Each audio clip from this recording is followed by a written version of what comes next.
conversation. I'd like you to participate in saying ooh or ah, okay? So, the ravishing. Ooh. Very much. Wonderful. Respiring. Thank you, But the ramshackle, rabble-rousing, rebellious, rambunctious ruffian. I don't know from where these I give you I don't give my Rajesh. introduction. Easy as 1, 2, 3. Easy as 1, 2, 3. Rajesh. Thank you, Neil. Thank you. Oh my God, lots of adjectives.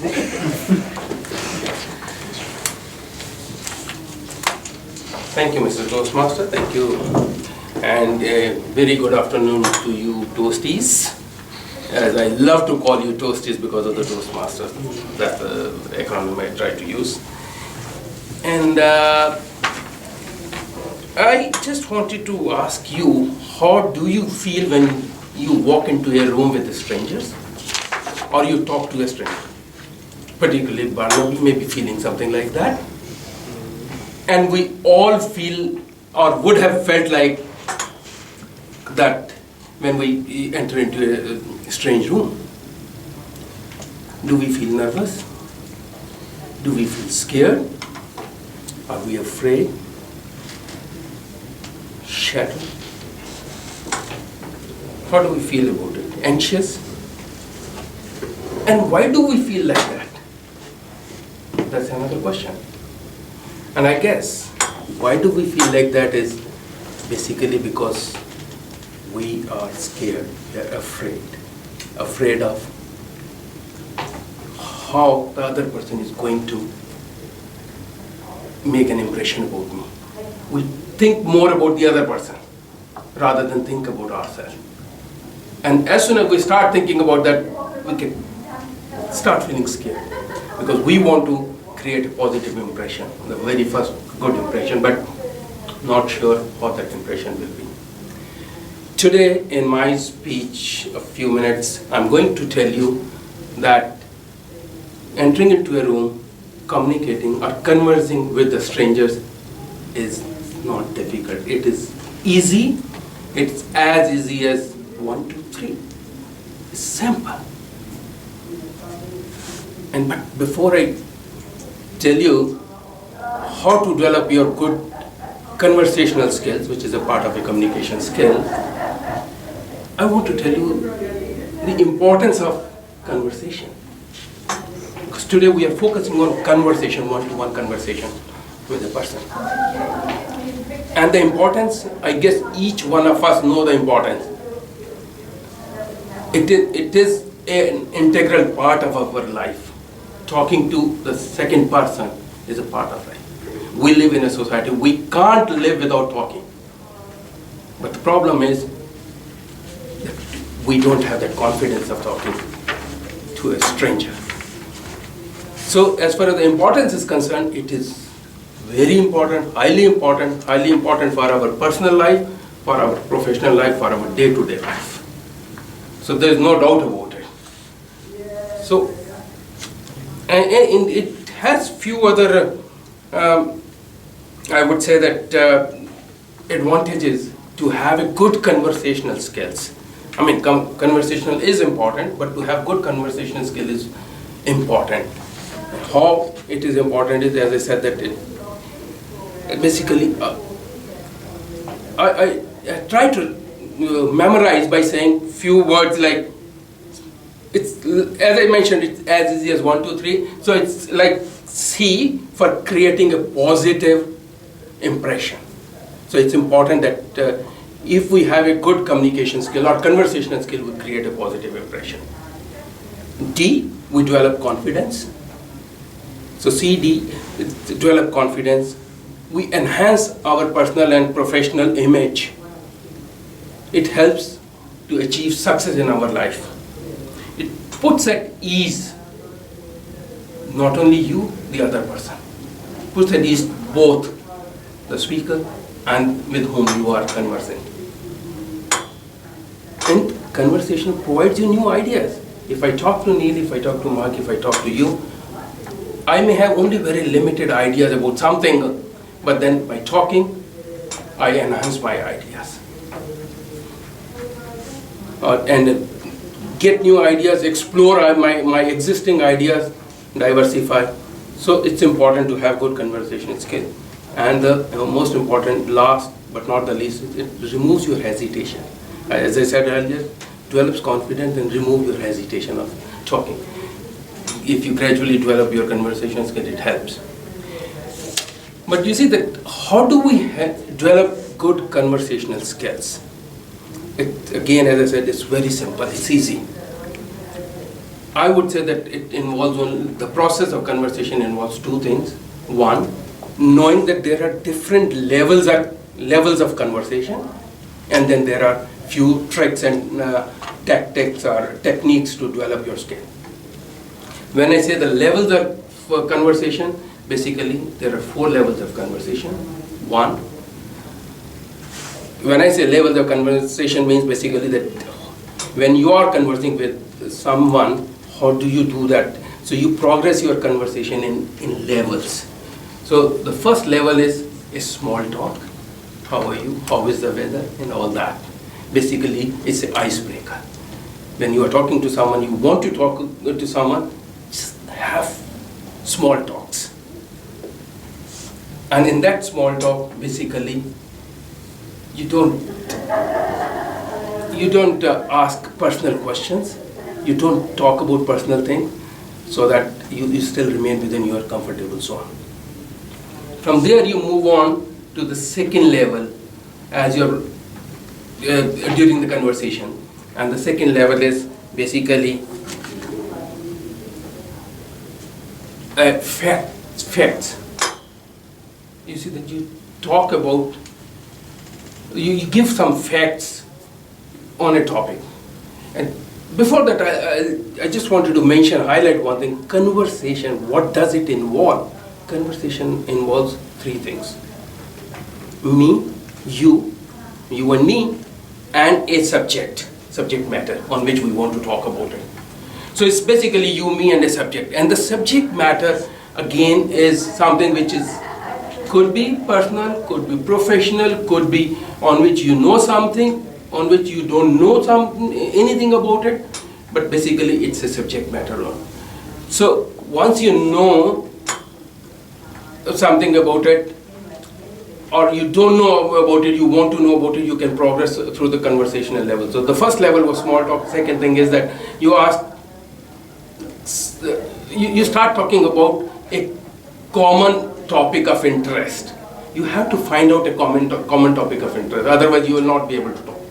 Just try to find out through the first level of conversation, you progress to the second, try to find out a common interest topic, talk about it. But talk a little bit about the personal, but you can't still talk more about the personal thing because you are not comfortable. You are talking to a stranger. Gradually you move to the third level. It's still the same topic, still you and me, but you start a little more about the personal, about the other person. It's basically, the second level was fact finding about that topic, and the third is where you start exploring or getting ideas and opinions. That's the third level. Personal, when we say personal, it's basically ask about how do you feel about it, what are your views, what is your opinion about it. So getting a little more personal about it.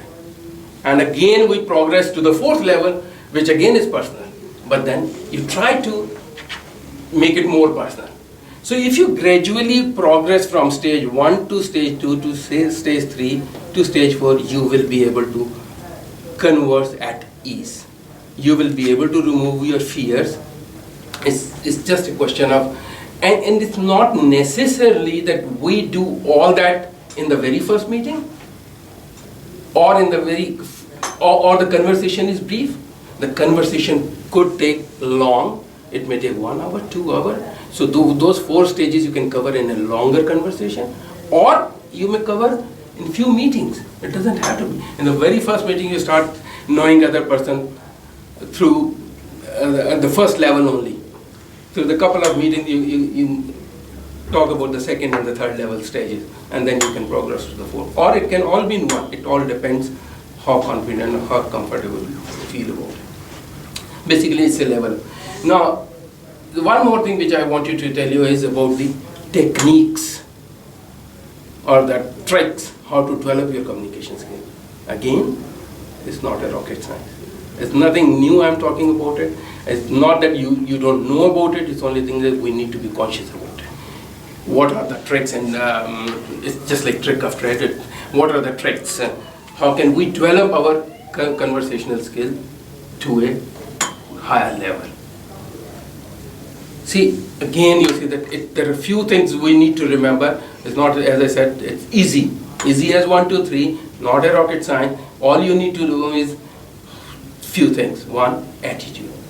Have a positive attitude. When I say have a positive attitude, think positive. That when I'm going to talk to this person or that person, there's nothing to be fear about it. He's not going to think bad about me. Or why should I think bad about him? If you have a positive frame of mind, you will feel comfortable.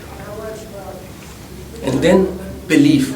It's, again, you see that it believe that by talking to someone, you will learn about him, you will learn about the topic, and he may learn from you. So it's a belief. The attitude, belief. And then come compliment. Compliment, basically during the conversation process, what we are trying to do is develop a personal rapport. So in that, what you can do is you can give some compliments to the other person with whom you're talking about. And this today I was noticing, Barnaby is wearing a beautiful shirt, I like it. Honestly. And if I like that, if I feel that, why not say that? Why do I keep it with me? And if I say that, he'll feel good about it. And maybe we can open up the conversation. So it's basically giving a compliment. And then, another thing is the knowledge and the awareness. See, what I said was that communication or conversation involves you, me, and a subject matter and all on a subject. So basically, we need to have some knowledge and some awareness on topics of common interest. And if we don't know anything about any subject, we'll not be able to talk. So basically, we need to develop some knowledge and some awareness about things of common interest, about things what are happening around us. Oh, Vivid Festival is all around. Olympics, sports, politics. If we keep ourselves up to date on the current topics, we will be able to find a common topic of interest where we can talk about it. Otherwise, you may be an engineer, I may be a doctor, we may not be able to find any topic of any common topic of interest. How do we talk when we meet for the first time? What do we talk about it?